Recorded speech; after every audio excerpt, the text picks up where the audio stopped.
একটি গ্রামে 7জন যমজ বোকা ছিল ভাই। তাদের মাকে চম্পা নামে চিনিত সবাই। লোকের গাছের ফল মূল পেড়ে তারা খেত। লোকজন তাদের জ্বালায় অতিষ্ঠ হইল। সবাই মিলে ঠিক করে তার মাকে বিচার দেবে ভাই। লোকের কথা শুনে তার মা পাগল হইয়া যায়। ওই টাইমে 7টা বোকা দেখতে পাওয়া যায়। কাছে আইসা বলে, কেউ মরছে নাকি ভাই? এই কথা শুনিয়া তার মা গোসা হইয়া যায়। লাথি মারিয়া তার মা সবাইরে বের করিয়া দেয়। লাথি খাইয়া তারা সবাই সমুদ্রের পাড়ে যায়। নাকানি চোবানি খাইয়া তারা পার হইয়া যায়।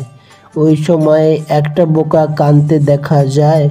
আরেকজনা জিজ্ঞায়, আপনি কাঁদেন কেন ভাই?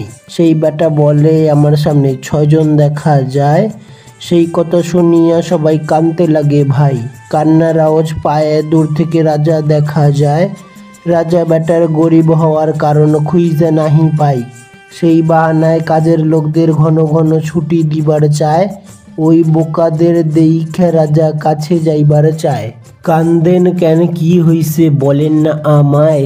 একটি বোকা জবাব দেয় রাজার দিকে চায়া, সমুদ্র পার হবার সময় আমাদের একটি ভাইরে নিচে কুমিরে খায়া। রাজা মশাই কৌতূহলে জিজ্ঞাসা করে, ভাই তোমরা আগে কয় ভাই ছিলা বলো না আমায়? সমুদ্র পার হবার আগে ছিলাম 7 ভাই, সমুদ্র পার হবার পরে দেখিয়াছি 6 ভাই। রাজা মশাই মনে মনে চিন্তা করে, ভাই 7টার বিনা বেতনে কাজ আদায় কইরা নিতে চাই। রাজা মশাই বলতে লাগলো, ভাই আমি তোমাদের 7টা ভাইরে প্রমাণ করে দিতে চাই। তোমরা কি চাকরি করবে আমার ওখানে বিনা বেতনে ভাই? 7টি বোকা মনে মনে চিন্তা করে, ভাই কতদিন আর না খেয়ে থাকবো এই কুল কিনারায়। রাজা মশাই সবাইরে এক লাইনে দাঁড় করিয়া দেয়। একসাথে গুইনা তাদের প্রমাণ কইরা দেয়।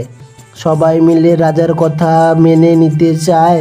সবাই মিলে রাজার বাড়ি একসাথে যায়। সবাই সবার কাজে দেখি মন দিতে চায়। একজনা নিরানির গরম হইছে অন্যেরে দেখায়। সেই বেটা বলে, নিরানির জ্বর হইছে ভাই, দড়ি বাইন্দা তাই তো আমি কুয়ায় নামায় দিতে চাই। 1 ঘন্টা পর নিরানির জ্বর কইমা যাইতে দেখা যায়। বাগান থেকে খড়ি আনছে, রাজার মাসির কাছে যায়। তারা সবাই খড়ি মাথায় বলতে লাগলো, ভাই খড়ি আমরা কোথায় নামাই বলেন না আমায়? রাজার মাসি ডাইনি টাইপের ছিল একটু ভাই। রাগী গলায় বলতে লাগলো, ফেলেন না মাথায়। রাজার কাছে 2-4 জন দারোয়ান দেখা যায়। তারা সবাই রাজার কাছে নালিশ করতে যায়। রাজা মশাই বলতে লাগলো, কি হইছে ভাই?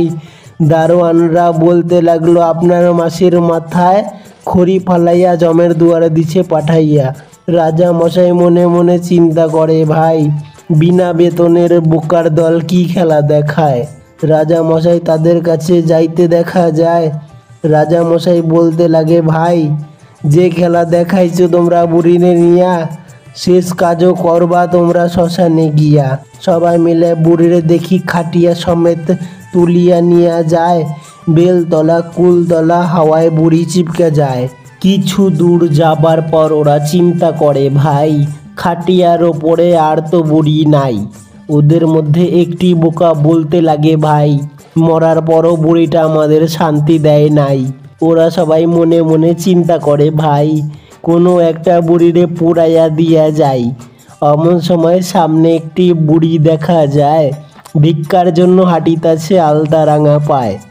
এমন সময় সবাই মিলে ঠিক করিল, ভাই বুড়ির মাথায় ডান্ডা মেরে পুড়িয়ে দিয়ে যায়। সবাই মিলে ঠিক করে রাজার বাড়ি যায়।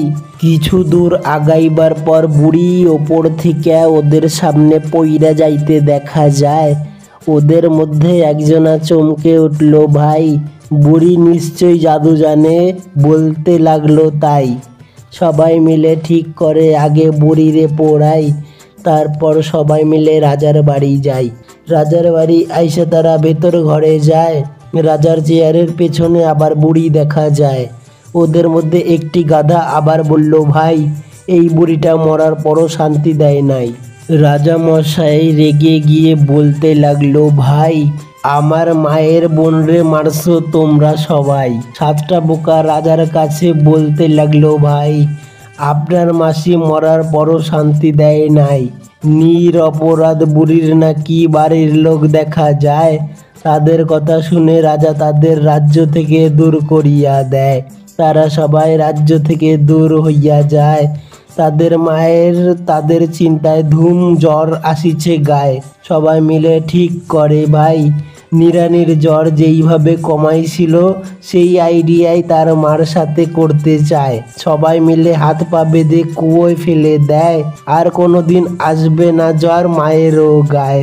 1 ঘন্টা পর তুইলা তাদের মায়ের দিকে চায়, তাদের মা তো চইলা গেছে জমের দুয়ায়। এইরকমও গল্প যদি তোমরা দেখতে চাও, আকাশ বিকাশ সাবস্ক্রাইব করে বন্ধু হইয়া যাও।